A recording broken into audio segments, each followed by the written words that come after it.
Hello students, आज हम उड़ान आईटीआई की तरफ से आपके लिए एक और वीडियो लेकर आए हैं। मैं रीना शर्मा आपका स्वागत करती हूं हमारे चैनल उड़ान प्राइवेट आईटीआई में।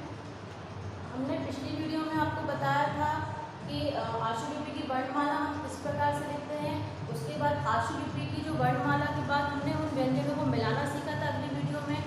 आज हम आपको बताने जा रहे हैं आशुलिपि की वर्णमाला के बाद आशुलिपि में स्वर और मात्राओं को हम किस प्रकार से लिख सकते हैं। आज मैं आपको बहुत ही आसान तरीका बता रही हूँ आशुलिपि में स्वर और मात्राओं को लिखने का, और स्वर और मात्राओं को जो हम डैश और बिंदु लगाते हैं हल्के गहरे, उनको हम किस प्रकार से बहुत ही आसानी से बना सकते हैं।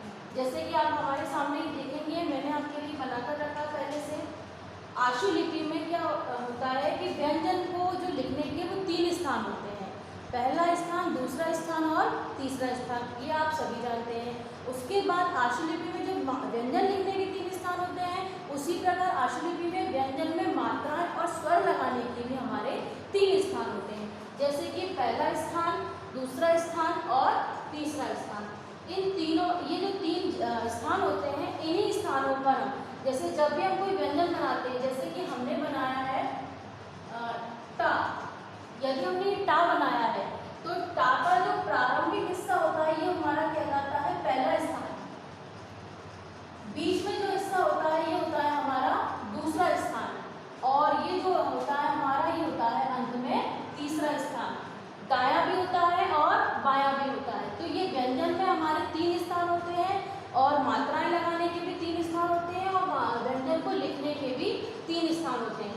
आज हम देखेंगे कि किस प्रकार से हम व्यंजन में स्वर और मात्राओं को लगाते हैं। बहुत ही आसान तरीका है, आप लोग समझोगे, आप लोग बिल्कुल लगा पाओगे, और इसको आराम से आपको समझ में भी आ जाएगा। सबसे पहले तो हमें ध्यान रखना है कि जो पहले स्थान के स्वर और मात्राएं होती हैं उनको कहाँ पर लगाना है, और दूसरे स्थान के स्वर और मात्राएं उनको कहाँ पर हमें लिखना है, लगाना है। छोटा, ये हमारे पहले स्थान में आते हैं। पहले स्थान में छोटा आ गया हमारा, आ गया, आई आ गया और आई आ गई, ये हमारे पहले स्थान के होते हैं। तो इसको हम पहले स्थान में रखेंगे, इनको हम इधर नहीं लिखते हैं, इधर से लिखते हैं। तो ये हमारे पहले स्थान के हो गए। अब ये हमारे जो हो गए, ये हो गए हमारे दूसरे स्थान की मात्राएं, दूसरे स्थान की स्वर और मात्राएं।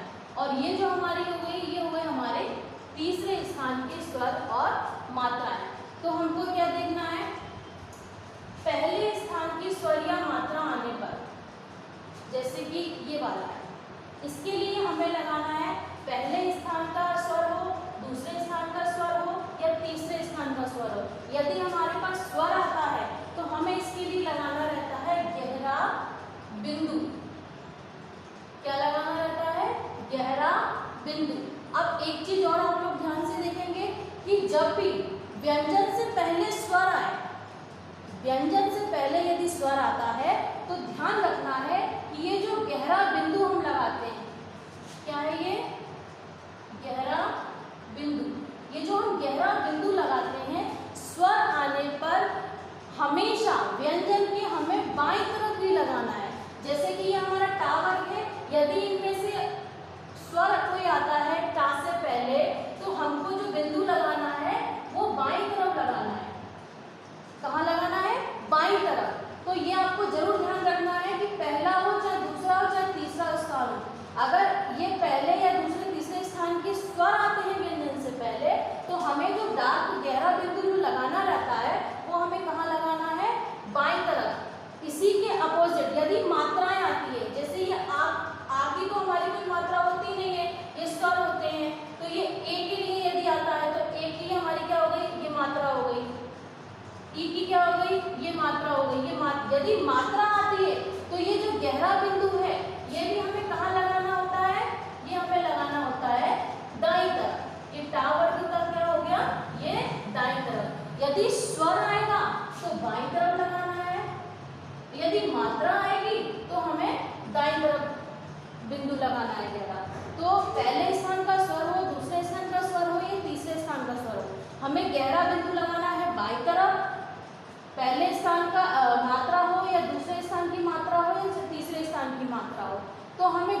दाईं तरफ। पहले हमें स्वर पढ़ना है, फिर व्यंजन पढ़ना है। यदि मात्रा आ रही है तो पहले हमें व्यंजन पढ़ना है, उसके बाद हमें मात्रा पढ़ना है। अब आ जाओ हमारे दूसरे स्थान की मात्रा। अब ये जैसे कि आ गया हमारा आ की मात्रा, ये ओ की मात्रा, ये ऊ की मात्रा। ये हमारे बड़ा आ, ओ और ऊ, ये तो हमारे स्वर हो गए। इन स्वर के लिए हम जो इस्तेमाल करते हैं वो हम इस्तेमाल करते हैं गहरा डैश। क्या इस्तेमाल करते हैं? गहरा डैश। इसके लिए जैसे हमने बिंदी का इस्तेमाल करा था, इसी प्रकार इसके लिए हम क्या करते हैं? गहरा डैश। सेम इसी प्रकार इसको करेंगे। यदि हमारे पास व्यंजन से पहले स्वर आ रहा है, बड़ा आ रहा हो, ओ आ रहा हो या ऊ आ रहा हो, तो हमको क्या करना है? गहरा डैश बाईं तरफ लगाना है। जैसे यहाँ पर इस तरफ लगाना है हमें। और यदि मात्रा आ रही है, जैसे बड़े आ की मात्रा, ओ की मात्रा और ऊ की मात्रा, तो हमको क्या करना है? जो गहरा डैश हमें लगाना रहता है वो हम कहाँ लगाएंगे? व्यंजन के दाईं तरफ। तो इसके लिए हम क्या लगाते हैं? गहरा डैश। अब आ जाएंगे हम ए, औ और ई। पहले स्थान का होता है आए। ये जो दो मात्राएं होती है, ये पहले स्थान में आती है, दूसरे स्थान में आती है और ये तीसरे स्थान में आती है। इसके लिए हम जो लगाते हैं वो हम लगाते हैं हल्का बिंदु। क्या लगाते हैं हम? हल्का बिंदु। इसके लिए भी सेम वही प्रोसीजर रहता है हमारा। यदि स्वर आता है तो हमको क्या करना है? व्यंजन से पहले लगाना है। यदि मात्रा आ रही है तो हमें व्यंजन के बाद लगाना है। आई की, इसके लिए हम लगाते हैं हल्का बिंदु। बिल्कुल हल्का सा एक बिंदु लगाया जाता है। ये हमारा होता है, अब जैसे ये मात्रा लेंगे तो ये हमारी हो गई आई की मात्रा, ये हमारी हो गई औ की मात्रा और ये ई के लिए हम लिखते हैं। तो इनके लिए हम लगाते हैं हमारी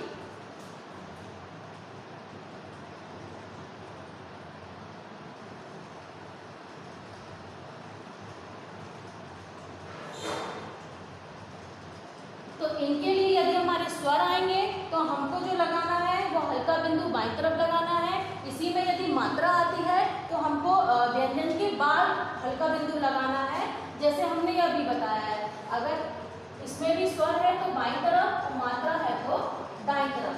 सेम प्रोसीजर इसी का रहता है। अब ये आ जाओ आई, अम। इन मात्राओं के अलावा भी ये तीन होते हैं, इनके लिए हम इस्तेमाल करते हैं हल्का डैश। क्या इस्तेमाल करते हैं? हल्का डैश। जैसे आई की हो गई, तो इन सब के लिए हम हल्का सा डैश इस्तेमाल करते हैं। तो स्वर हो या मात्रा हो, ये आप सामने चार्ट आराम से देख पा रहे हैं। ये देखेंगे गहरा बिंदु हम इस्तेमाल करते हैं यदि पहले स्थान का, दूसरे स्थान का या तीसरे स्थान का स्वर आएगा तो हम क्या करेंगे? हम इसके लिए गहरा बिंदु इस्तेमाल करेंगे। पहले स्थान का, दूसरे स्थान का या इनके अगर मात्रा आती है तो हम इसके लिए दाईं तरफ लगाते हैं और स्वर आता है तो हम बाईं तरफ लगाते हैं। सबसे मेन जो चीज़ होती है इसमें कि मात्राओं को हमें लगाना कहाँ है, स्वर और मात्राओं को। तो ये चीज़ आप हमेशा याद रखना। यदि व्यंजन से पहले स्वर आ रहा है तो हमको बाईं तरफ लगाना है। यदि व्यंजन के बाद मात्रा आ रही है तो हमको दाईं तरफ लगाना है। कहाँ पर गहरा बिंदु लगाना है, कहाँ पर हल्का बिंदु लगाना है, कहाँ पर गहरा डैश लगाना है और कहाँ पर हमें हल्का डैश लगाना है, ये इस चार्ट में हमने आपको पूरा बता दिया है। इस चार्ट के आधार पर यदि आप बिंदु या डैश लगाकर आप अपने वर्ड बनाएंगे तो बहुत आराम से बना पाएंगे, बहुत आराम से आप पढ़ पाएंगे, बहुत इजीली समझ में आएगा। मेन जो चीज़ होती है इसमें यही होता है कि यदि आपका स्वर आ रहा है तो आपको बिंदु या डैश दाईं तरफ लगाना है व्यंजन के, और यदि आपके पास मात्रा आ रही है व्यंजन के बाद तो आपको बिंदु या डैश जो लगाना है हल्का गहरा, वो आपको कहाँ लगाना है? व्यंजन के बाद। क्योंकि यदि स्वर आएगा तो पहले हम मात्रा या स्वर पढ़ेंगे बिंदु या डैश के द्वारा, फिर व्यंजन पढ़ेंगे। यदि मात्रा आ रही है व्यंजन के बाद तो हम क्या करेंगे कि हमको पहले व्यंजन पढ़ना है, उसके बाद हमें मात्रा पढ़नी है। तो ये हमारा पूरा चार्ट है, ये पूरा आप लोग देख सकते हैं। अब जैसे कि मैं आपको एक वर्ड बना के और बताती हूँ, जैसे कि हमने लिखा आम और हमने लिखा यहाँ पर माँ। ये दोनों व्यंजन है, दोनों ही पहले स्थान के। आम के लिए हम बनाएंगे, क्या बनाएंगे, लाइन से ऊपर हमने क्या बनाया, माँ बनाया।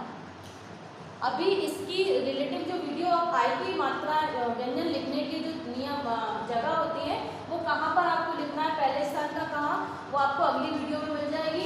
इसमें आप देखेंगे जैसे कि हमने आम लिखा है, तो आम के लिए हमने लाइन से ऊपर माँ बनाया है, तो हम देखेंगे इसमें कि हमारा आ तो हमारा स्वर है, तो इससे उसके बाद हमारा माँ आ रहा है, तो माँ हम बाद में पढ़ेंगे। सबसे पहले तो हमें आ बनाना है। आ हमारा पहले स्थान का है, तो पहले स्थान के लिए हमारे आ के लिए हम क्या बनाते हैं, गहरा डैश। तो गहरा डैश हम लगाएंगे पहले स्थान पर, जैसे मैंने भी बताया था, पहला स्थान, दूसरा स्थान, तीसरा स्थान, इसी प्रकार। तो पहले स्थान पे हमने ये लगाया आ का डैश गहरा, तो हम पहले इसको पढ़ेंगे आ और इसको पढ़ेंगे माँ, तो ये हो जाएगा आम पहले स्थान पर। अब जैसे हमें माँ बनाना है, तो ये भी लाइन से ऊपर ही माँ बनाएंगे, तो हमारे पास इसमें क्या है, मात्रा है।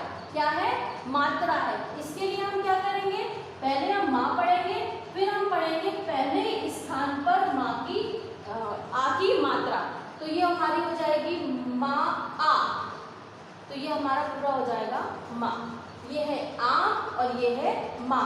आप देख सकते हैं, समझ सकते हैं इसमें कि पहले स्थान पर स्वर हो या पहले स्थान की मात्रा हो, हमें स्वर आने पर व्यंजन के बाईं तरफ लगाना है और मात्रा आने पर व्यंजन के दाईं तरफ लगाना है। ये हमारा चार्ट है, इससे रिलेटेड और वीडियो आपको अगली बार मिल जाएगी। स्वर और मात्राएं लगाने के लिए बहुत आसान तरीका है, आराम से देख सकते हैं, सीख सकते हैं। 2-3 बार वीडियो को देखेंगे तो आपको आने लगेगा।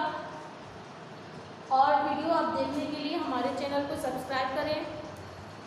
धन्यवाद।